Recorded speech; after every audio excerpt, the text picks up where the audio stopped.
మనము జ్ఞాపకం చేసుకోనకపోయినా దేవుడు నిత్యము మనలను జ్ఞాపకం చేసుకుంటాను అని చెప్పి దేవుడు మాట్లాడుతూ ఉన్నాడు. జ్ఞాపకం చేసుకోనటం అనేసి అంటే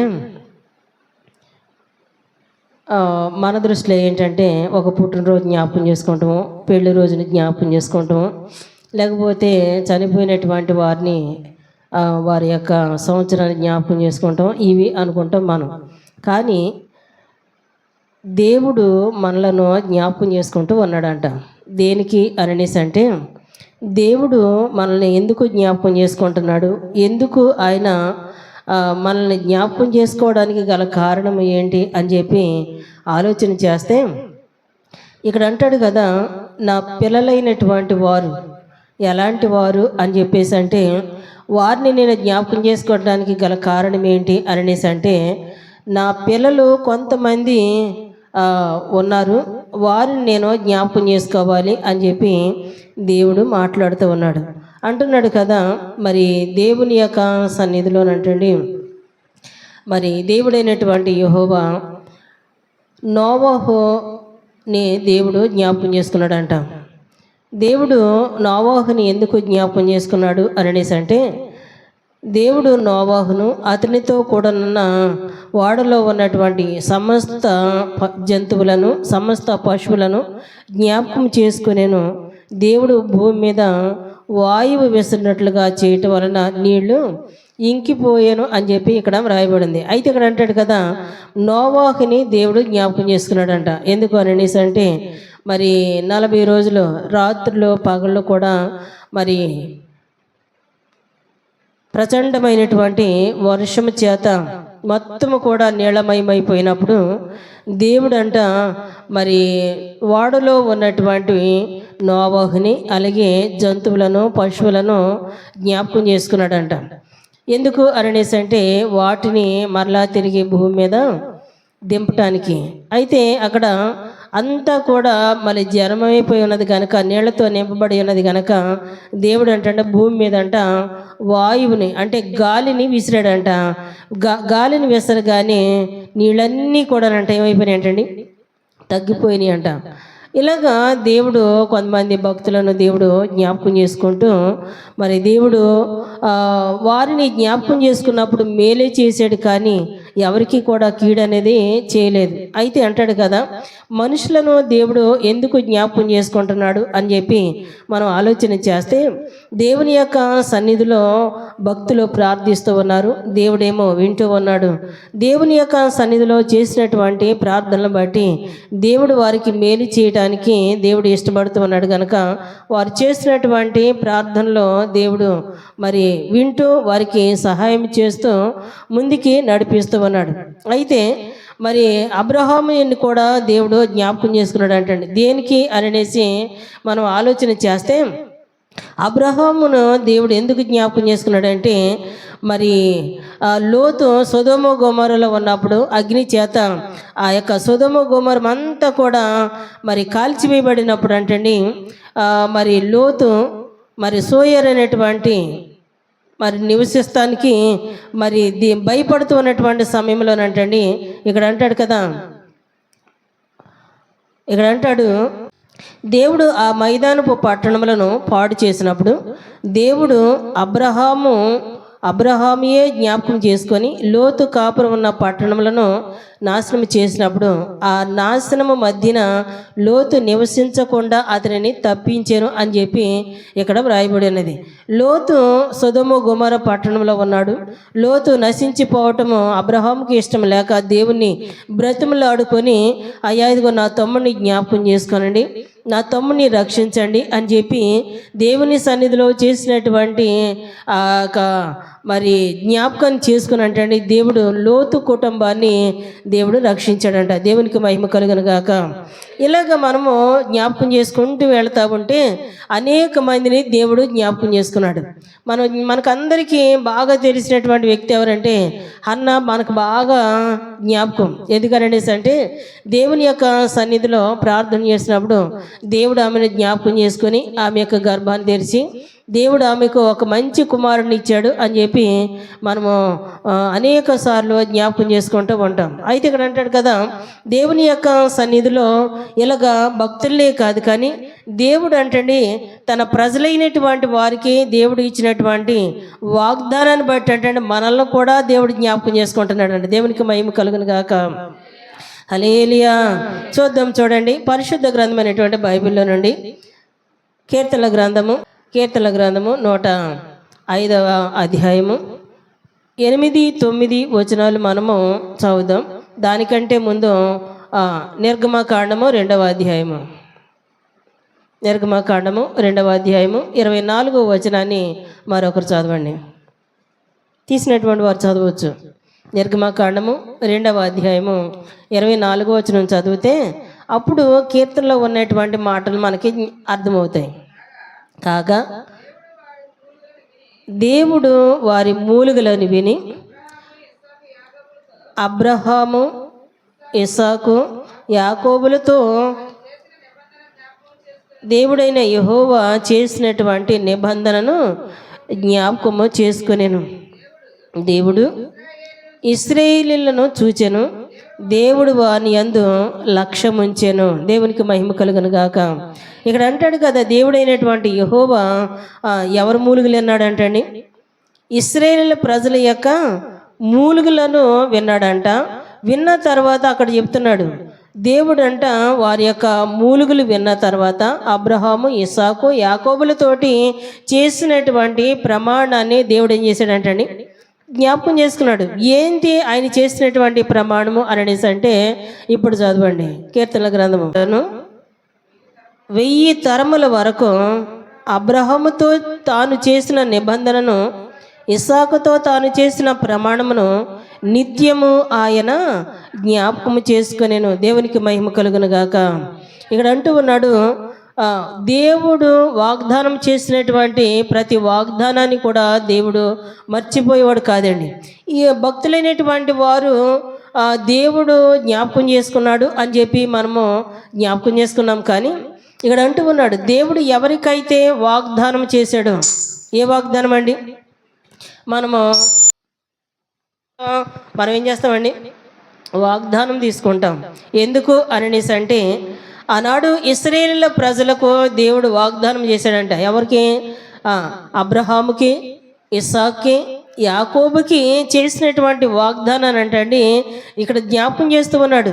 తాను సెలవిచ్చిన మాటను మనమైతే కనీసం ఒక 3 తరాలు కూడా చూస్తామో లేదో తెలియనటువంటి స్థితిలో మనం ఉన్నాము. కానీ ఇక్కడ అంటాడు కదా, 1000 తరముల వరకు అంటాడు. ఆయన చేసినటువంటి వాగ్దానం ఎన్ని తరాలు ఉంటుందంటండి? నీకు ఇచ్చినటువంటి వాగ్దానం ఒకవేళ నీకు నెరవేర్చకపోయినా నీ తర్వాత తరం వరకు దేవుడు నెరవేరుస్తాడేమో. లేదంటే నీకు ఇచ్చినటువంటి వాగ్దానాన్ని దేవుడు నీ వంశంలో, నీ యొక్క వంశవృక్షంలో దేవుడు చేసిన వాగ్దానాన్ని దేవుడు నెరవేర్చకుండా మానవుడు. ఇక్కడ అంటాడు కదా, తాను చేసినటువంటి మరి వాగ్దానం అంటే 1000 తరములు. అబ్రహాముతో తాను చేసిన నిబంధనను, ఇస్సాకుతో తాను చేసిన ప్రమాణం అంట నిత్యము ఆయన ఎప్పుడు జ్ఞాపకం చేసుకున్నాడంటండి? నిత్యం. దేవుడికి ఏ వాగ్దానం అయితే దేవుడు ఇచ్చాడో దానిని దేవుడు ప్రతిరోజు కూడా జ్ఞాపకం చేసుకుంటాడంట. దేవుని మనకి ఇచ్చినటువంటి వాగ్దానాన్ని మనం మర్చిపోతాం. ఈ సంవత్సరం నీ వాగ్దానం ఏంటమ్మా? అది నీ వాగ్దానం ఏంట్రా? 31వ తారీఖు ఆ రోజంతా కూడా దేవుని సన్నిధిలో ఉపవాసం ఉండి కన్నీరు కార్చి ఎదురు చూస్తూ మరి దేవుని యొక్క వాగ్దానము మనము తీసుకుని దాన్ని చూసి ముద్దు పెట్టుకొని సంతోషించి చాలా దేవుని సన్నిధిలో కృతజ్ఞతాస్తుతులు చెల్లించి దాన్ని చదివి చాలా సంబరపడిపోతూ ఉంటాం. తర్వాత ఒక నెల అయిన తర్వాత నీ వాగ్దానం ఏంటంటే, అందుకని దేవుడు అంటూ ఉన్నాడు, నీకు ఇచ్చినటువంటి వాగ్దానం నువ్వు మర్చిపోతావేమో, కానీ దేవుడు నీకు ఇచ్చినటువంటి వాగ్దానాన్ని అంట దినదినము కూడా నిత్యము, ఎప్పుడండి? నిత్యము కూడా ఆయన జ్ఞాపకం చేసుకుంటున్నాడంట. దేవునికి మహిమ కలుగును గాక. హల్లెలూయా. యేసుపదన్న నీ వాగ్దానం ఏంటి? దేవునికి మహిమ కలుగును గాక. నీ వాగ్దానం నాన్న మర్చిపోయాను. కేజీఆర్ నీ వాగ్దానం మంచిది. చూసేనే చెప్పవచ్చు. వాగ్దానాలనే మీ దగ్గర అన్నయ్య. ప్రతిరోజు కూడా మన వాగ్దానాన్ని మనం ఏం చేయాలండి? చదువుకోవాలి. ఎందుకు అనేసి అంటే ఆయన ఇచ్చినటువంటి వాగ్దానాన్ని దేవుడు ఆయన నిత్యము జ్ఞాపకం చేసుకుంటున్నాడు. ఆయన జ్ఞాపకం చేసుకుంటున్నాడు, కానీ నువ్వైతే జ్ఞాపకం చేసుకోవట్లేదు. కనుక ఈ సంవత్సరం ఇచ్చిన వాగ్దానం నా పట్లే ఏమవ్వలేదు. కారణం ఏంటి? దేవుడు నీకు ఇచ్చినటువంటి వాగ్దానము నెరవేరకపోవడానికి గల కారణం ఏంటి అనేసి అంటే నిత్యము నీకు ఇచ్చినటువంటి వాగ్దానాన్ని నువ్వు జ్ఞాపకం చేసుకోనకుండా, దేవుని సన్నిధిలో ప్రార్థించకుండా, దేవుణ్ణి నువ్వు అడగకుండా ఉంటే నీ వాగ్దానాన్ని బట్టి దేవుడు నీకు కార్యము చేయాలి అనేసి అంటే సాధ్యమండి. ఇక్కడ అంటూ ఉన్నాడు, నేను చేసినటువంటి వాగ్దానమే, నేను ఇచ్చినటువంటి మాట 1000 తరముల వరకు నేను నిత్యము జ్ఞాపకం చేసుకుంటున్నా, కానీ నువ్వు జ్ఞాపకం చేసుకోవట్లేదు.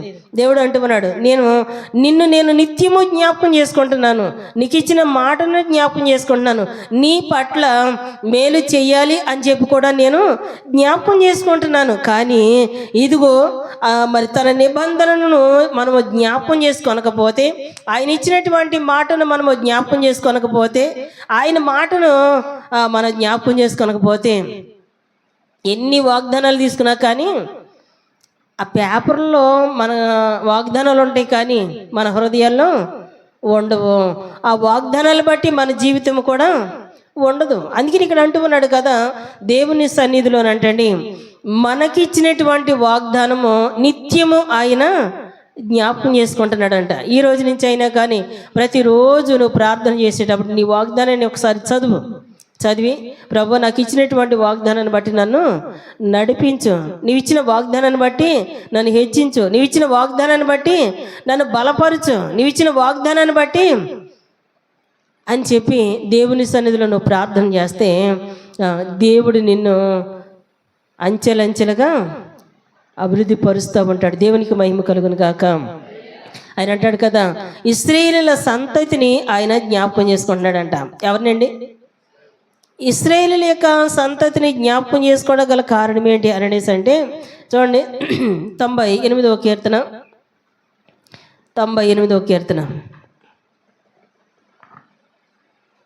3వ వచనం. ఇశ్రాయేలు సంతతికి తాను చూపిన కృపా విశ్వాసతలను ఆయన జ్ఞాపకం చేసుకుని ఉన్నాడు. భూదిగంత నివాసులందరూ మన దేవుడు కలగజేసిన రక్షణను చూచిరి. చప్పట్లు కొడుతూ దేవుని నామమున మహిమపడదామండి. ఎందుకు ఇశ్రాయేలీయుల సంతతిని దేవుడు జ్ఞాపకం చేసుకుంటున్నాడు అనేసి అంటే ఇశ్రాయేలీయులు దేవుని సన్నిధిలో మొర్రపెట్టారు, ఇశ్రాయేలీయులు దేవుని సన్నిధిలో మూలుగుతూ ఉన్నారు, దేవుని సన్నిధిలో వారు దేవుని యొక్క సహాయం కొరకు ఎదురు చూస్తూ ఉన్నారు. కనుక ఇశ్రాయేలీయుల సంతతిని దేవుడు ఏం చేశాడండి? జ్ఞాపకం చేసుకున్నాడు. ఈ రోజున దేవుడు నీ కుటుంబాన్ని జ్ఞాపకం చేసుకోవాలి అంటే, దేవుడు నిన్ను జ్ఞాపకం చేసుకోవాలి అనేసి అంటే దేవుని యొక్క రక్షణ మనము చూచి మనము నిద్రపోవటం కాదు, కానీ మనము రక్షణ అనుభవిస్తున్నటువంటి రక్షించబడినటువంటి మనము మన పనిపాటులో పడిపోయి మనము దేవునికి దూరమైపోవటం కాదు. కానీ ఇక్కడ అంటున్న భూదిగంత నివాసులందరూ మన దేవుడు కలగజేసిన రక్షణను చూచిరి. ఈ రోజున నీ యొక్క కుటుంబము దేవుని యొక్క రక్షణను చూడలేకపోవడం గల కారణం ఏంటి అనేసి అంటే దేవుని యొక్క వాగ్దానం నీ పట్ల ఉంది, కానీ దేవుని యొక్క వాగ్దానమును బట్టి నువ్వు ప్రార్థించలేనటువంటి పరిస్థితులను ఉన్నా గనక ఇక్కడ అంటూ ఉన్నాడు, ఆనాడు ఇశ్రాయేలీయుల సంతతిని నేను జ్ఞాపకం చేసుకున్నట్లుగా ఇదిగో నీ కుటుంబాన్ని నేను జ్ఞాపకం చేసుకుంటున్నాను. ఇప్పటికైనా కానీ నీ సంతతి విషయంలో రక్షణ మరి వారు కూడా చూడాలి అని చెప్పేసి నువ్వు కూడా ఏం చేయాలంటండి? ఆనాడు ఇశ్రాయేలీయుల ప్రజలను జ్ఞాపకం చేసుకున్నటువంటి యేసయ్య, నన్ను నా కుటుంబాన్ని నీ రక్షణను చూసినట్లుగా నా కుటుంబాన్ని బలపరచు, నా కుటుంబాన్ని మార్చుకో, నా కుటుంబాన్ని నీ సన్నిధిలో నిలవబెట్టు అని చెప్పేసి మనము మన సంతతిని కొరకు మనము ప్రార్థన చేయాలండి. దేవునికి మహిమ కలుగును గాక. మనం మాత్రమే దేవుని యొక్క మందిరంలోకి వచ్చి దేవుని మనము వెంబడించటం కాదు, కానీ దేవుని వెంబడించటానికి నీ తర్వాత ఉన్నటువంటి వారి విషయంలో కూడా నీవు వారిని జ్ఞాపకం చేసుకో. దేవుడు అంటున్నాడు, నేను నీ సంతతిని జ్ఞాపకం చేసుకుంటున్నాను, కానీ నువ్వు మాత్రం నీ సంతతి విషయంలో నీకు భారం లేదు. నీ సంతతి విషయంలో దేవుని వైపు చూచి నీ సంతతి కొరకు రక్షణ చూచేటట్లుగా దేవుని సన్నిధిలో నువ్వు ప్రార్థించు అని చెప్పి ఇక్కడ దేవుడు జ్ఞాపకం చేస్తున్నాడు. దేవునికి మహిమ కలుగును గాక. యెహోవా ఆశ్చర్య కార్యములు చేసి ఉన్నాడు, ఆయన గురించి క్రొత్త కీర్తన పాడుడి. ఆయన దక్షిణ హస్తము, ఆయన పరిశుద్ధ బాహువు ఆయనకు విజయము కలుగజేసి ఉన్నది. యెహోవా తన రక్షణను వెల్లడి చేసి ఉన్నాడు, అన్యజనుల ఎదుట తన నీతిని బయలుపరిచి ఉన్నాడు. దేవునికి మహిమ కలుగును గాక.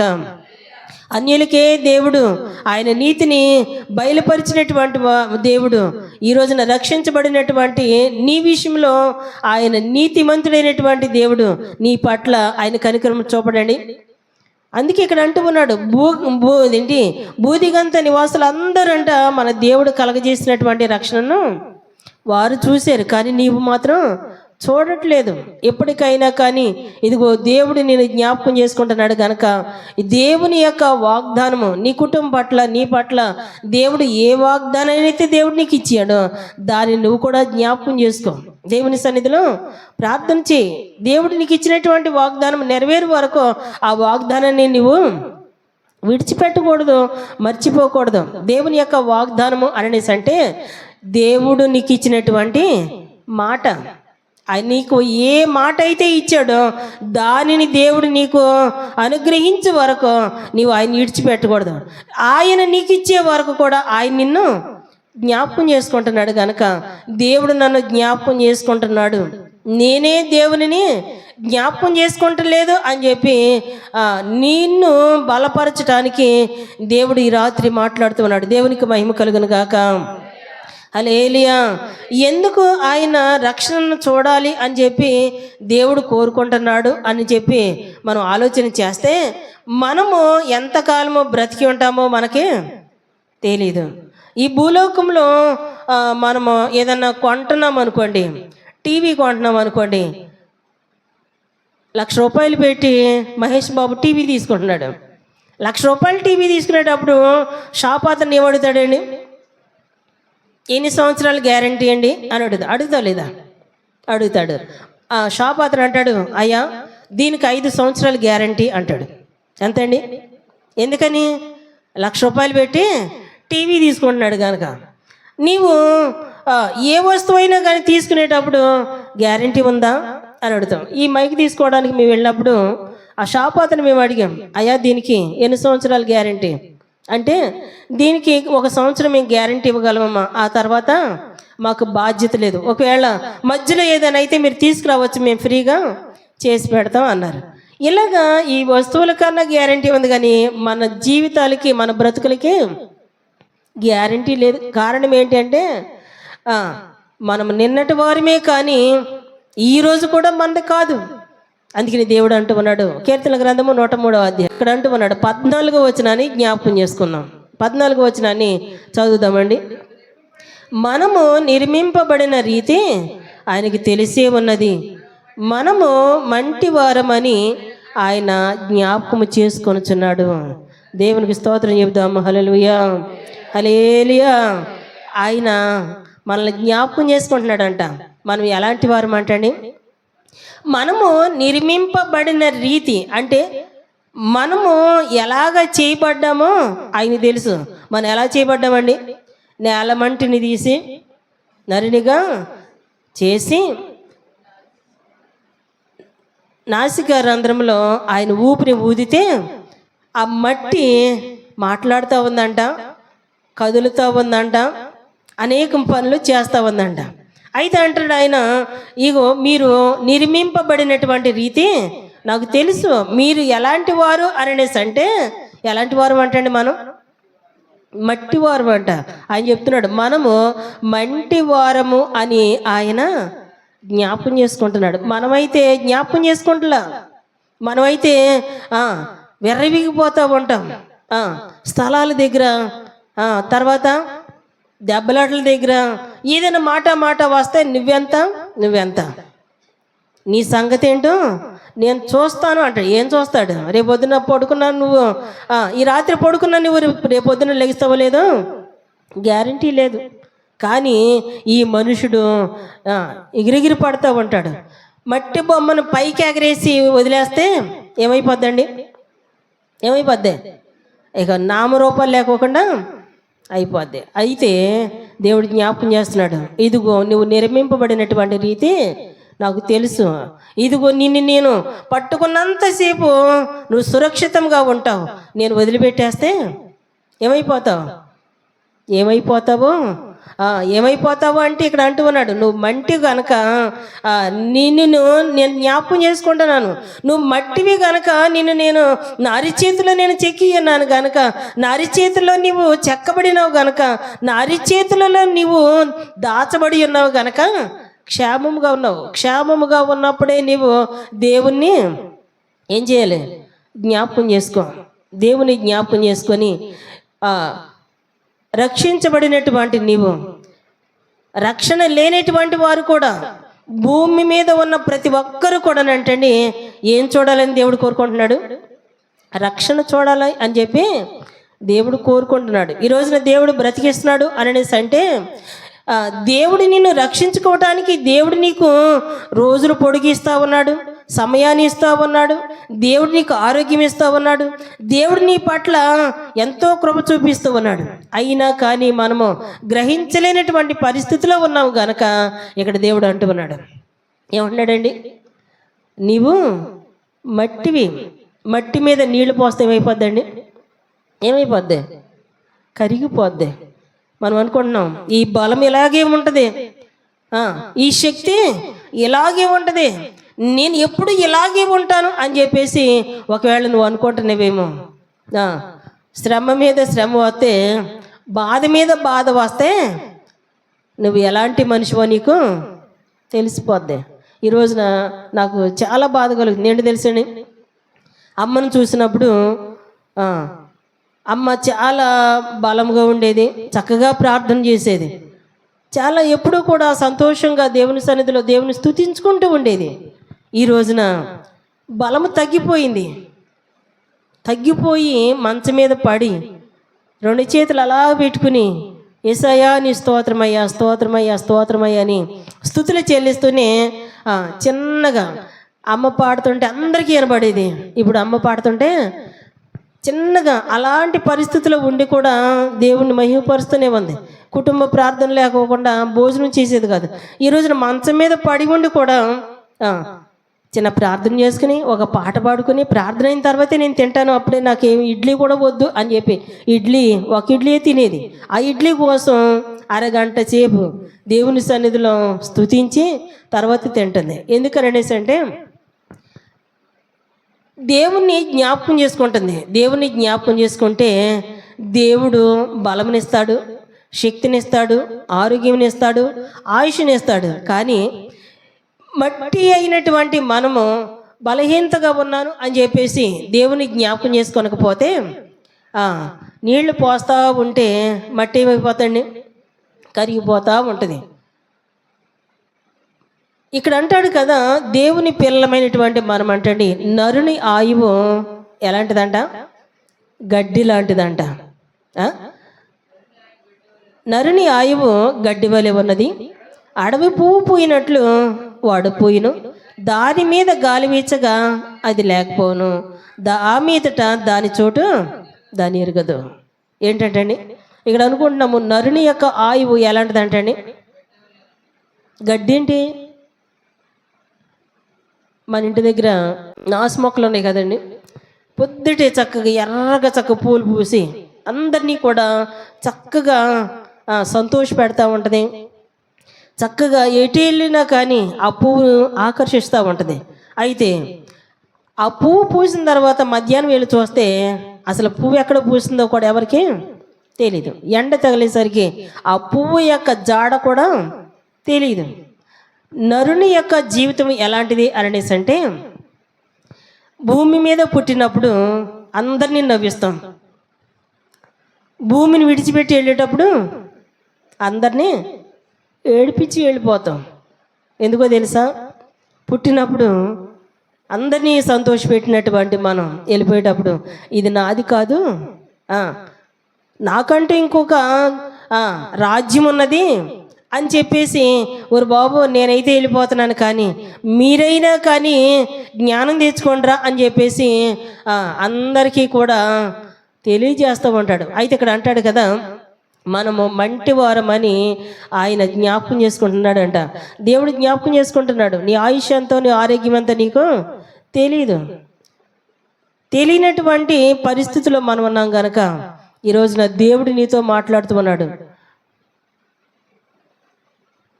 నీవు నిర్మింపబడినటువంటి రీతి నాకు తెలుసు అని అంటున్నాడు కనుక, ప్రభువా నా అవయవాలు బాగున్నప్పుడు, నేను బలముగా ఉన్నప్పుడు నీ సన్నిధిలో నేను నీ పని కొరకు నేను కష్టపడతాను. ఎవరి కోసమండి? కష్టపడు. దేవుని సన్నిధిలో నీ కుటుంబం కొరకు ప్రార్థన చేయడానికి ప్రభు సన్నిధిలో కష్టపడు. నీ కుటుంబాన్ని రక్షించుకొని నీ కుటుంబమును దేవుని సన్నిధిలో కూర్చోబెట్టడానికి, ఆయన సన్నిధిలో కన్నీరు కార్చడానికి కష్టపడు. దేవుడు నీకు ఇచ్చినటువంటి ఈ అవకాశం నీకు కుటుంబానికి కూడా దేవుడు ఇచ్చినట్లుగా దేవుని సన్నిధిలో కష్టపడి ప్రభుని బ్రతిమలాడు. దేవుడు అంటూ ఉన్నాడు, ఇదిగో నువ్వు జ్ఞాపకం చేసుకో, నేను జ్ఞాపకం చేసుకుంటున్నాను, నేను స్మరణకు తెచ్చుకుంటున్నాను. మనుషులు ఎలాంటి వారు అనేసి అంటే, నీళ్లు పోసిన తర్వాత మరలా తిరిగి ఈ బాటిల్ నీళ్ళ పోసాను అనుకోండి, మరలా తిరిగి ఆ బాటిల్లో ఉన్న నీళ్ళన్నీ కూడా దాంట్లో ఎత్తగలనండి? ఎత్తలే కదా. మన జీవితాన్ని మనము కొనసాగించుకుంటూ వెళ్ళిపోతున్నాం, కానీ మరలా తిరిగి పోగొట్టుకున్నటువంటి దినాల్ని మరలా మనం చూడాలి అంటే, మరలా నీ పోగొట్టుకున్నటువంటి దినాల్ని మరలా నేను చూడాలి అనేసి అంటే సాధ్యం కాదు. అందుకని దేవుడు అంటున్నాడు, దేవుని పిల్లలమైనటువంటి మనం అంటండి, దేవుడు మనల్ని జ్ఞాపకం చేసుకుంటున్నాడు కనుక దేవుని యొక్క సన్నిధిలోనంటండి ఇప్పుడు వరకు మనం ఎలాంటి వారమో ఏంటో దేవుడు చెప్పాడు. ఇప్పుడు అంటూ ఉన్నాడు, దేవుడు ఇంకోటి జ్ఞాపకం చేసుకుంటున్నాడంట. హోషేయ గ్రంథంలో ఒక మాట దేవుడు చెప్తూ ఉన్నాడు. హోషేయ గ్రంథము తీసిరండి, 9వ అధ్యాయము 9వ వచనం, 749వ పేజీ, 749వ పేజీ, 9వ అధ్యాయము 9వ వచనం.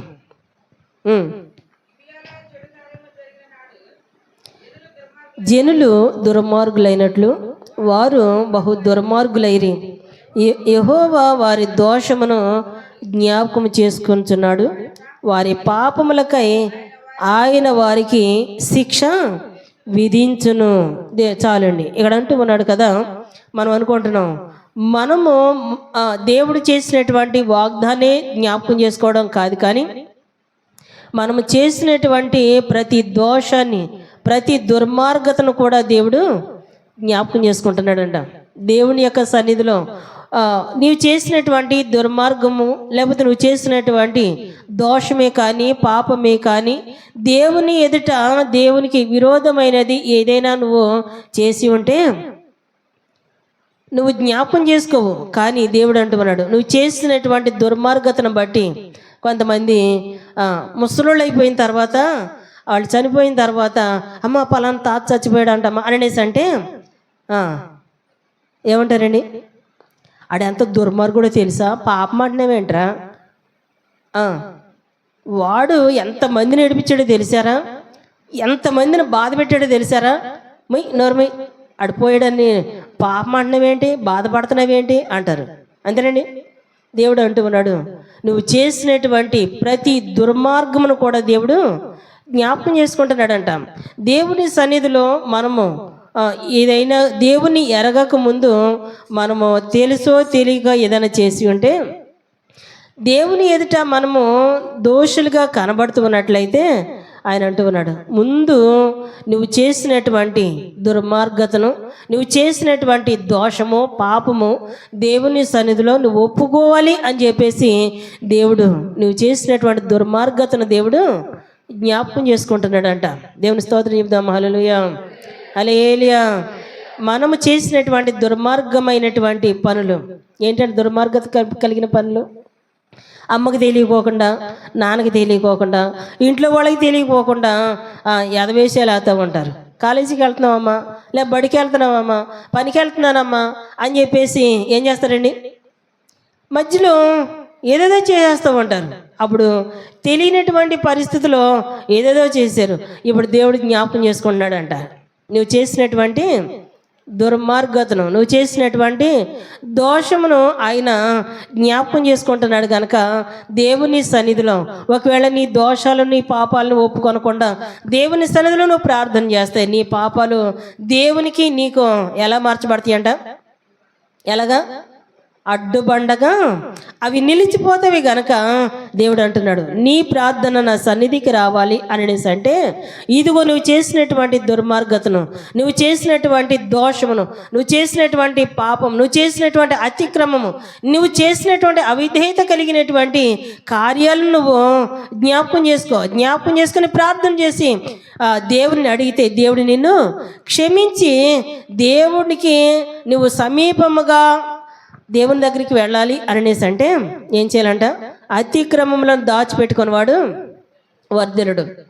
వాటిని దేవుని ఎదుట ఎవరైతే ఒప్పుకుంటారో, ఎవరైతే దేవుని ఎదుట వారు ప్రభు యొక్క రక్తంలో కడుక్కోవడానికి ఇష్టపడతారో అలాంటి వారిని దేవుడు అంట వారిని క్షమించి వారిని వర్ధిలింప చేస్తాడంట. దేవునికి మహిమ కలుగును గాక.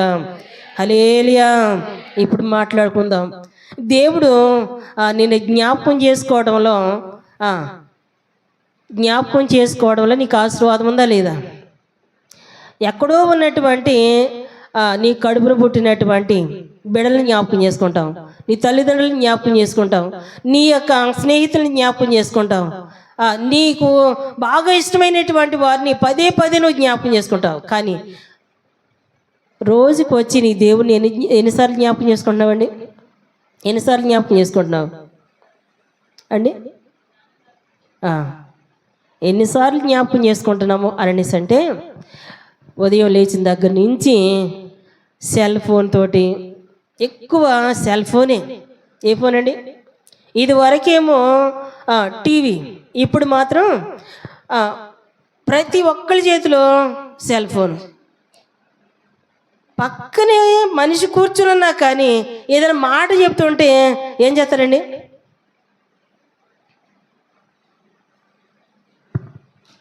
ఏం చేస్తున్నారు? నువ్వు వెళ్ళిపో, నువ్వు పక్కకి వెళ్ళిపో అని చెప్పేసి ఇటు తోసేస్తూ ఉంటారు. అరే నేను ఇక్కడ ఉన్నాను కదరా, నాతో మాట్లాడరా అనేసి. అంటే పొరపాటున మాట్లాడరు. ఉదయం లేచిన దగ్గర నుంచి సెల్ ఫోన్తో గడిపే సమయం ఎంత, దేవునితో గడిపే సమయం ఎంత, టీవీతో గడిపే సమయం ఎంత, దేవునితో గడిపేటువంటి సమయం ఎంత, నీ పనుల కొరకు నువ్వు గడిపే సమయం ఎంత, దేవుని కొరకు గడిపే సమయం ఎంత. ఎక్కువ దేని కొరకు ఉపయోగిస్తామండి? మన కోసమే సమయం అంతా చాలదు. అరే రే ఫోను పలానోళ్ళకి చేయటం మర్చిపోయాను రా, అందరితో మాట్లాడాను కానీ వాళ్ళు మర్చిపోయాను. టైం చూస్తే 11 దాటేసిన పడుకుంటారు అనుకుంటా. ఏమైనా కానీ రేపు పొద్దున లేకటమే ఎవరో చేయాలి. ఈ రాత్రి ఎవరైతే బ్యాలెన్స్ మిగిలిపోయిందో వాళ్ళకి నేను ఫోన్ చేసి మాట్లాడాలి. పొద్దున్నే లేవగానే ఫోన్ చేస్తాం, ఆ ఫోన్ ఎత్తటానికి వాళ్ళకి దడ. ఎందుకండి పొద్దుటే ఫోన్ చేస్తే ఏ ఫోన్ అండి సంతోషంగా తీస్తారా? భయంగా తీస్తారా? అవునా? నీ ఫోన్ల వల్ల ఇతరులకి హార్ట్ అటాక్లు రావటమే కానీ నీ ఫోన్ వల్ల ఏముండదు. ఒకవేళ పాపం తీసిరే అనుకో, వాళ్ళ పనులన్నీ కూడా ఏమైపోతాయి, తాను చెడేదే కాకుండా ఏంటండి మేసే గాడిదెళ్ళి ఏం చేసిందంట. అలాగా నువ్వు నీ సమయాన్ని పోగొట్టుకోవడమే కాదు కానీ ఇతరుల సమయాన్ని కూడా నువ్వే దొంగిలించేస్తున్నావు. దేవుడు అంటూ ఉన్నాడు, ఇదిగో దేవునితో నీవు గడిపే సమయము ఎంతో జ్ఞాపకం చేసుకో అని చెప్పి దేవుడు మాట్లాడుతూ ఉన్నాడు. కనుక ఈ రాత్రి దేవుని యొక్క సన్నిధిలో ఉన్నటువంటి మనం, దేవుడు నిన్ను జ్ఞాపకం చేసుకుంటున్నాడు. ఈ రాత్రి దేవుని జ్ఞాపకం చేసుకుంటూ ఆయన సన్నిధిలో ప్రార్థన చేద్దాం. దేవుడు తన వాక్కులను దేవుడు దీవించును గాక. ఆమేన్. అందరూ కూడా మోకరిద్దామండి.